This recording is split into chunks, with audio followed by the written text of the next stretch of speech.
Welcome to What's Pastors podcast. My name is Robert. I'm Damian. I'm Steve. And as ever before, my name's James.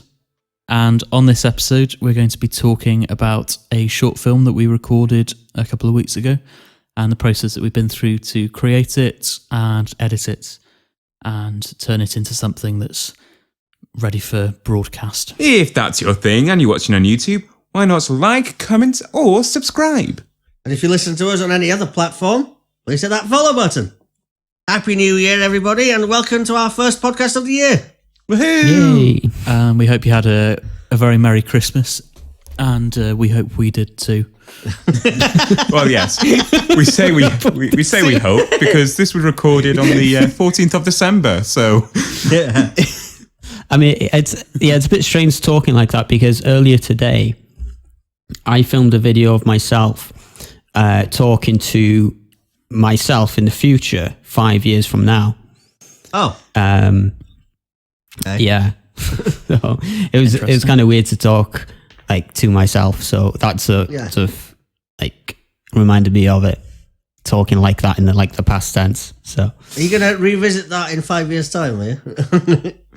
I am, yeah. And then in 5 years, it's going to be a video of me now and me 5 years from now reacting to it. So I can imagine that being a big YouTube algorithm smash. yeah, I just have to wait 5 years to be famous. It's called playing the long game. Yeah. It's particularly weird because I'm still editing Cinderella at the moment, which by the time this podcast episode comes out will have been out for a couple of weeks, hopefully. But if I ever finish it, but it's particularly weird with that because like every single character was recorded completely individually. So when you hear like 3 or 4 people having a conversation, you're actually listening to recordings of 4 people on like different days doing completely different things in different locations. Yeah. So I find it kind of interesting that. Yeah. And I believe we've already talked about that in a previous episode. So if you want to learn more about Cinderella, go to a previous episode. Or go and watch it if you haven't already. Well, listen to it, really. Yes. Well, yeah. I mean, no, well... Listen to it, yeah. Hopefully, by the time this comes out, I would have done some quite interesting stuff to the video version of it. So, yeah. Maybe if somebody's clever enough, you can click a link just there. So, did you guys have a good Christmas? I don't know. Yeah, it hasn't happened. You know what? think so. I'm feeling optimistic. Gosh. I've had a great Christmas. Sure. Thank you very much, James. Thanks for asking. I've had so many presents. What a great new year it's been so far. Like the coronavirus has just completely disappeared. I know. Yeah. I've got a lot richer. Hereafter Productions has just become a massive empire. James has just grown his first beard hair. Yes, James has grown his first beard hair. Like, congratulations, James. So one of the projects that we've done for Christmas is we've decided to start doing some short story videos for YouTube because we've been doing some audio short stories for a while now, and someone suggested a little while ago it'd be nice to try and film some things like that to go online. So our first one of those is a Christmas one called The Santa at the Station, and it was written by me and was performed by Stephen, and we recorded that a couple of weekends ago. So for Stephen and Robert, it was their first visit to a theatre, specifically the Ucheldre Centre in Holyhead, since March, I guess? Yes. Or possibly February. I was there only in digital form on a laptop, Which is but enough. it was a nice experience. So how did you guys find that first attempt at filming something with a green screen? I found it quite interesting, really. Like, we've all pulled together, we've all had ideas, and we all just worked together to get it done. Yeah. And I thought that was one of the really great things about it, like the teamwork. Yeah, it was. Like, it's not just the it's not just the pre-production, it's the post-production as well. Yeah. That so altogether, the teamwork, we've got it done. It was brilliant. I've also asked some people to, as a second opinion as well, to see what they think about it, and And one of the people I've asked actually thought that Stephen was recorded in a train station.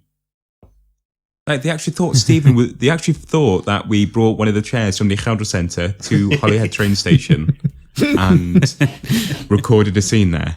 But I was saying, no, we just recorded it with the green screen on the Ucheldre stage. I think if there's one thing I'd change about it actually is that I'd have filmed the second camera from an angle that doesn't show the chair, because as it is in the edit, it looks like we did just put Stephen on a chair in the train station and make him read a story. or maybe find a stool instead of a chair. Something that has no back. Yeah, that too. Yeah. Does the chair really matter? Because if there was no back of the chair showing, obviously he'd be sitting on something, but wouldn't it look a bit strange? Because you could say he's sitting on a bench, which obviously they do have benches at the train station. Yeah. So, but would it, because of the pictures, would it look a bit strange, as if like the bench was going across the platform? To be honest, with the angle of where the chair is pointing, where the camera's pointing towards a chair, it looks like Stephen's probably a midget standing in front of a tall chair. Thanks. No, I'm not calling you a midget. I'm saying that's what it looks like. But yeah, no, that's what it looks like on the edit, really. So, two things I probably would have slightly changed about it is more takes for Stephen, really, to perfect the lines, really. Because a few times we had to retake because of that's a certain part. James missed something in the script. Yeah.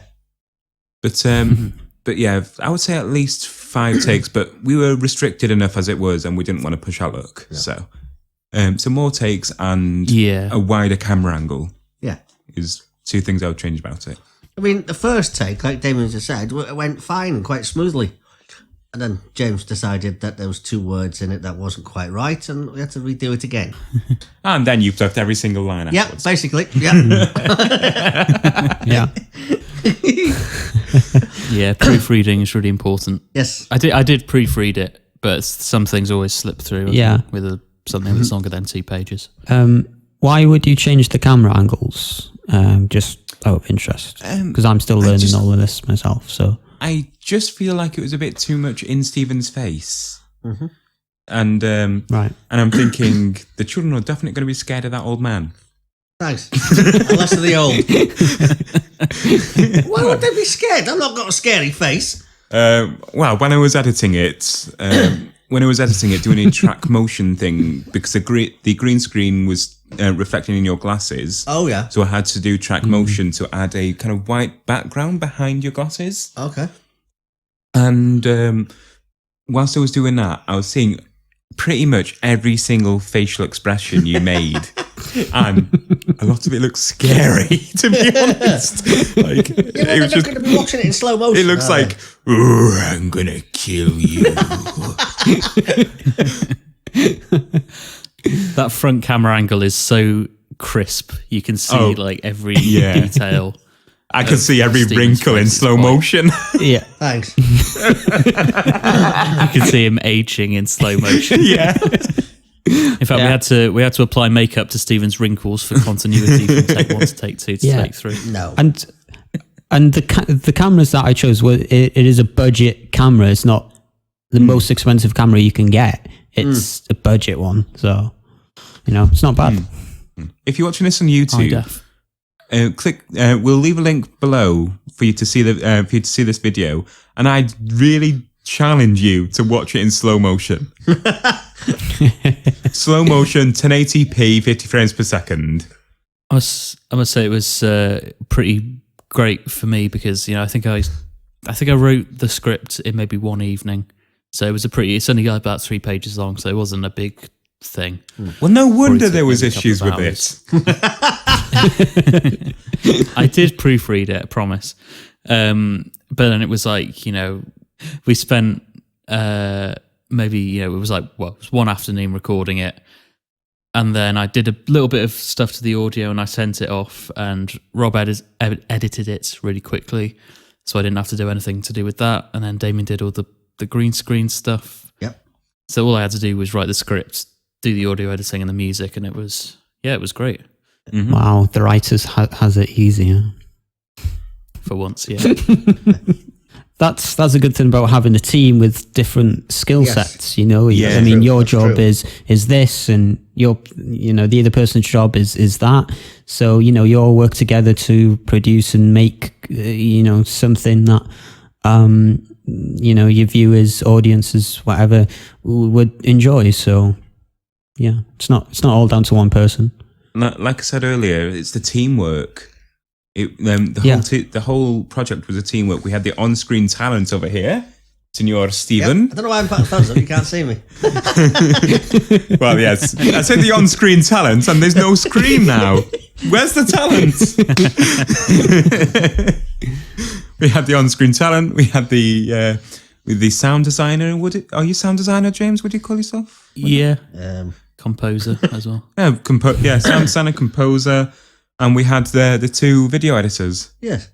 Yeah. Yeah, and we spent so for the background images, I went on one of these royalty-free picture websites, and I spent ages trying to find, because not only did we need an image of a station platform, an empty station platform at night time, but we needed a side-on camera angle as well, and it was just I spent ages trying to find two images that looked like they matched, and it was just a nightmare. Yeah. And in the end, Damian volunteered to actually just go to Holyhead Station and take some photos, which he did, and they looked fine. And then just by coincidence, he got a new phone and went and retook them, and They were took far a whole better. bunch of new photos that are way better. Yeah. Yeah. Yeah. But they had to go through a whole lot of asking permission to take photos. Oh, yeah. Believe it or not, the stations don't like it if you take photos. Even though on the National Rail website, it says you're perfectly allowed as long as you don't use flash photography, and as long as you don't you don't break any station rules. Oh, yeah. Yeah, I mean, you get people taking photos of trains, Yeah, you do, yeah. and stuff. Like you. Never have to ask permission to do that. So You always do that. I used to do that a lot, but when there's like a steam train or whatever, there's hundreds of people on platforms taking photos. Yeah. Yeah. In the recording, we mentioned like the back of the chair, etc. Would it have still worked if Steve was standing up instead of sitting down? It would have, yes.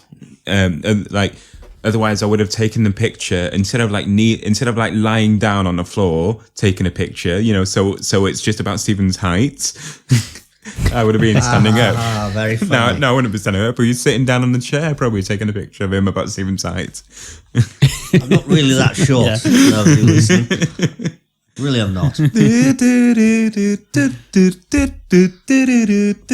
Really? But anyway, despite all these little faults, I mean, it was our first time using a green screen and first time doing this sort of thing. So, we can only live and learn and keep improving for next time and the time after that and time after that, etc.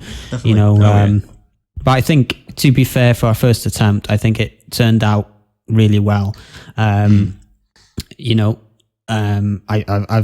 said this before, but I've watched a lot of films with really bad green screen, and it looks terrible because, say, if they're in a car and you can clearly see that they've used a green screen because the lighting, one of the biggest thing that stands out for me is the lighting on their face. It doesn't move. And the background, obviously, because they're driving in the car, is moving, but the light on their face is not moving at all. It's just staying still. And the other thing that stands out that they've used the green screen is they're just doing that, it's like pretending to drive a car, but they're not like turning or looking around. They're just, moving the wheel from, left to right all the time. But so for a first attempt, I think it turned out really, really well. It's worth mentioning as well that this was recorded safely with social distancing and all those things. We try not to talk about the pandemic on this podcast, but it's worth mentioning we kind of, with the theatre, we agreed a set of rules. Yes, so, for instance, everyone was to wear a mask all the time, apart from Stephen when he was on camera. you're only supposed to touch certain pieces of equipment, staying 2 meters apart from each other, etc. Well, James, you stayed more than 2 meters apart. Where were you, I James? stayed 100 miles apart. I was in Sheffield. So. But I think it was nice to be back in the theatre. Oh yes, it was. In some form. Yeah. Even though I wasn't actually technically back in the theatre. But Yeah. Yeah, it was nice. I mean, Virtually you were. you know, when you're waiting for your cue line to go on the stage, and for me, I'm always thinking why am I doing this? Why have I accepted this part? And why am I putting myself under this pressure? But now, not having done anything, for this past year, any live shows, etc. I do miss being there. I miss being in the theatre, miss being in live shows, and all of that. So yeah, like you said, James, is being back at the theatre was a really nice feeling. To be doing something like that again. It's been greatly missed. For me, theatre is a second home. Yes. When I'm in Ucheldre, I always just love being there. Yeah, it's and nice. Being on the stage is just brings me to life, really. Yeah. Yeah, same for me, really. I love being in that building. I mean, it's nice to have made something there, even if it's not a live show this year, just to have actually created something there. I've got to say, Robert, you mentioned something about pressure in what you were just saying earlier now, and I was thinking at that point, I was thinking Stephen must have been put to a lot of pressure with the recording of the green screen video. It's something different that you haven't really done before. No, it's not. I haven't done that before. Yeah, especially as because we've been doing quite a lot of these short stories and audio plays. Yeah.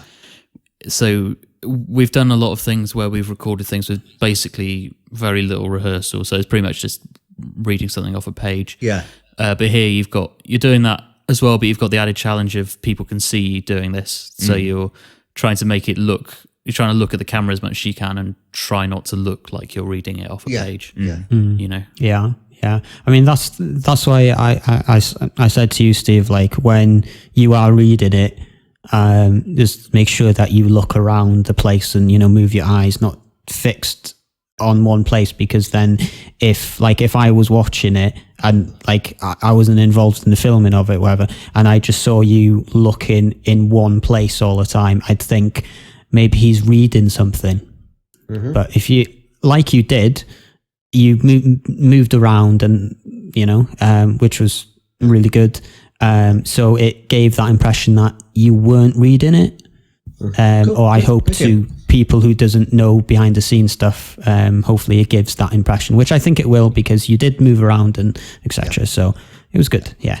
And there you go, Damon. That's why I was moving around so much. It was Rob's fault. Yeah, it was my fault. I'm sorry. You can't describe this in audio as much as I can, but actually, probably I can. You're almost bowing a lot in the video. You're kind of bowing quite a lot. So the motion line is in the green line, and it almost resembles something obscene, Stephen. That's your kind of head movements. Not going to describe it. Want to keep the clean rating. Anyway, I was going to say a bit like one of those desktop toy things where it's like a bird that it rocks back and forwards and drinks water out of a cup. You know what I mean? Yeah. Oh dear. I don't know what it's called, but I know what you mean, and I think, Stephen's probably like that on that video. So the sound for this, we record. So we had two cameras. One of them was Rob's camera. The other was an identical camera that we borrowed from our friend Tom Warwick from the Ucheldre Rep, and each of those has an exterior microphone that we used, and we also got a Shure SM57 mic on a stand just below the line of the camera, so I got it pretty close. And so I kind of combined these things and these 3 audios and synced them up, and largely discarded the 2 microphone ones because they were far enough away that I was hearing mostly reverb from the hall, because it's a big stone room, so there was just tons of reverb that I didn't quite want. So it was mostly just the main microphone. Although it sounded, just a little bit of reverb, it sounded maybe like it could be in a train station. Yes. So it worked out all right. But then I added in some very low level atmospheric sounds of just a quiet train station in the background, just to add to it. I thought I could hear something in the editor. Train rumbling at the start. I mean, I really liked that. Like, I didn't know he was going to do that, but I liked it because it just added some atmosphere and stuff to the video instead of it just being a voice. You know, some background noise there. I think it was great. I mean, you do that a lot with like the acting segments that we do. You know, you add some sound design there, and you know I think it draws people in more when you've added that kind of stuff, and it doesn't sound as if we're just like talking as we are now. You sort of change it up a little bit, and it sounds really good. I think, like, you can sort of like the person listening to it can imagine that these people are in this room, you know, hearing the sound effects, and you hear a sound effect of somebody knocking on the door or something, and you can sort of imagine that in your head because of those sound effects. So I think that's great. Are you suggesting we add train sound effects behind this? Yeah. This week's podcast was recorded on the Eiffel Tower. Oh, right, I see. Yeah. You just don't hear French people. I hear French people. I always find it interesting with those acting segments as well, that when you listen back to it from the bit where it's just us talking, all I do is add a bit of reverb to the voices, do a bit of panning and a bit of atmospheric noise in the background, and suddenly it almost sounds like a completely different thing. Yeah. I find that kind of fascinating. Yeah. Like the first acting segment we did, and I heard that for the first time, I was really impressed. Like, I was like, oh God, that really sounded good. So yeah, thank you. Cool. You're welcome. And also the music. I don't know if I've talked about this before. A friend of mine at uni told me about this thing that he downloaded. It's called an orchestral sample library, which he managed to get for free, and he recommended I get hold of it as well, which I did. It's basically a recording or set of recordings, samples of a full orchestra, in particular the BBC Symphony Orchestra, and you can use them to record your own music. Cool. So I've started, since I've got hold of this thing, I've started doing some more orchestral stuff, and just like the sound quality of the music that I'm writing has just kind of really gone up a gear. Not just because of the technology. So you can hear that in the start of the soundtrack at the station as well. So I was really happy with how the music turned out. So you're going to start producing some actually good music for a change? Hopefully. So good. I was thinking about making that joke, but I refrained myself from doing it. Yeah, well, I didn't. You've got no filter. Nope. Apart from the pop filter. Oh, yeah. Oh, yes. Sorry, that was bad. It was bad. Yeah. You see, I'm not laughing. What do you expect? Well, yeah, what do you expect from the person who written 99% of Cinderella? 99%. But yeah, on the whole, I think I was really happy with how it turned out as a team effort as well. Not just the products, but the way we managed to work together to get it done. Yeah, that was good. I was really happy with it. Look forward to hopefully doing some more things like that in the future. Oh, yes. Yeah. I think the next thing I want to do actually is, I think we spoke about this the other day off the podcast, but we talked about maybe doing some short films. Yes. Yeah. Just little 10-minute shorts. Yeah, that'd be good. That'd be fun. So have more actors and record on location and stuff. Maybe Maybe enter some into the short film festivals. Yeah, that'd be good. Yeah, Definitely. why not? Yeah, it'd be Why not? interesting. I mean, I think especially as we've got this full-length film with the Ucheldre rep that Tom's written in the pipeline, it would be good to try and hone some of those techniques in advance. Yes, it would be. yeah. Good. Yeah, good idea. Talking of Tom, we're going to hopefully have him as a guest in the near future. We've been saying that for a little while, but hopefully we're going to figure out a way of getting that done safely before too long. So looking forward to that.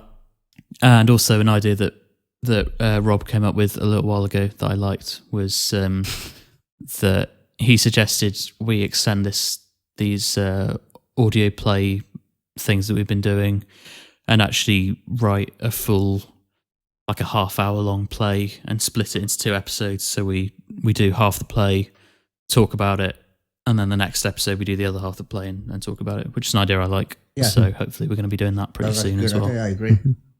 But yeah, I think sort of hopefully this new year, things are going to start getting back on track. Yeah. And hopefully. I'm hoping we'll get a stage production in at some point this year.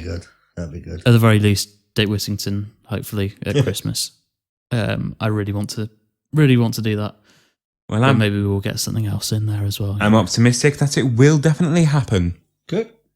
But I think 2020, although it's been a disaster in terms of like stage stuff, I think at least we've learnt a lot about doing different media, you know, with the audio, and we started doing these videos and things like that, and the podcast. So, yeah, I think we've managed to still produce a lot of stuff. Yeah. Okay, so moving on to the quiz. This week, Damian is asking the questions, and he's got 5 musical theatre questions for us. The premise is that he's going to poorly describe a musical, and we have to guess which musical that is. So number 1 is a barber makes delicious pies. Oh, well. And I think repeat, I'm confident a with that barber makes delicious pies. Number 2, a reclusive composer kidnaps a young woman. Oh. Yeah, okay. Question 3, the musical that taught us all to change who we are to be with who we love. Yeah, okay. Are we ready for question 4? A famous writer and his wife meddle in some young lover's story. Death Trap? It sounds like it to be Death fair. Trap, the musical. Here's number 5. A pathological liar starts a new religion in Africa. Oh, I do know that one. Pathological liar. A pathological liar starts a new religion in Africa. So, question 1, which was a barber makes delicious pies. What was it? Sweeney Todd. Sweeney Todd. Sweeney Todd. Yay. Number 2. I'm confident on 4 out of 5 of these, so... Number 2, a reclusive composer kidnaps a young woman. What answer is it? Phantom. Phantom of the Opera? It was the Phantom of the Opera. Yeah. I'll accept I'll accept Phantom because it's a nickname. I did for it. actually write Phantom of the Opera, thank you. Oh, okay then. Well, can you answer this, Signor Stephen? I'll try. The musical that taught us all to change who we are to be with who we love. That was question 3. Grease. Is it, James? Yeah, that's what I went for. Yay. It is Grease. Yay. Number 4. A famous writer and his wife meddle in young lover's story. I haven't got anything down for this one because I couldn't think of anything. No No? idea. Well, it says on here, Romeo and Juliet. Didn't think that was a musical, What? but this That's website... not a musical. I know, that's what I thought, but the sources I've got this from says it's a musical. Hang on, a famous writer... It must be some, like, adaptation of it, then. Yeah, it must be an Yeah. adaptation. Must be. But I've got it from this website, which I'm not going to source because they don't deserve the error. Because I've changed quite a lot of it to my own stuff as well, but I kept 2. And number 5, a pathological liar starts a new religion in Africa. What is it? Book of Mormon? Book of Mormon! Oh! There we are, 5 questions. I don't actually think that was set in Africa. There we go. I got 4 out of 5. I got 3. And Robert? 1. And Robert is Sorry, what was that, Rob? Robert is today's big loser. Yeah, but to be fair, I'm not big on musicals. Musicals aren't really my thing, so. And that's about it for the first episode of 2021. We hope you enjoyed this first episode of the new year. And like always, you know what to do if you have. Please like the video. Subscribe to the channel if you have not. And comment down below telling us what you think. And, well, any topics you want us to talk about in the future. And, yeah, if you listening to this podcast on any of the platform, then remember to hit that follow button. This podcast is now available on most streaming platforms, including Google Podcast, iTunes Podcast, and Amazon Podcast. And don't forget to check out the links in the description for our other channels and websites. And on that note, it's bye from me. It's a bye from me. And it's bye from me. And to play us out, I'm going to play you a selection of the little bits of music that I've written for the various Christmas releases that we've done this year, using some of those beautiful orchestral sounds that I talked about earlier. So there's going to be the music from Santa at the Station, Cinderella, Charles Dickens short stories. Hope you enjoy, and goodbye from me.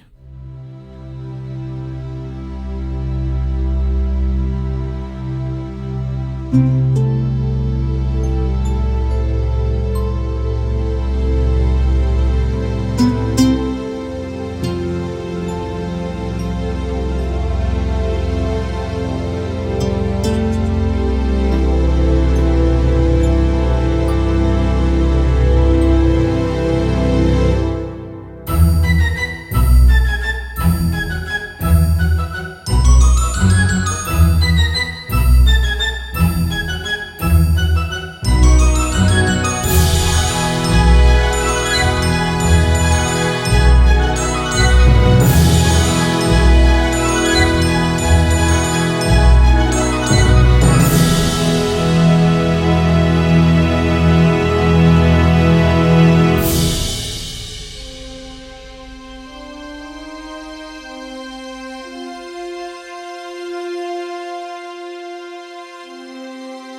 you.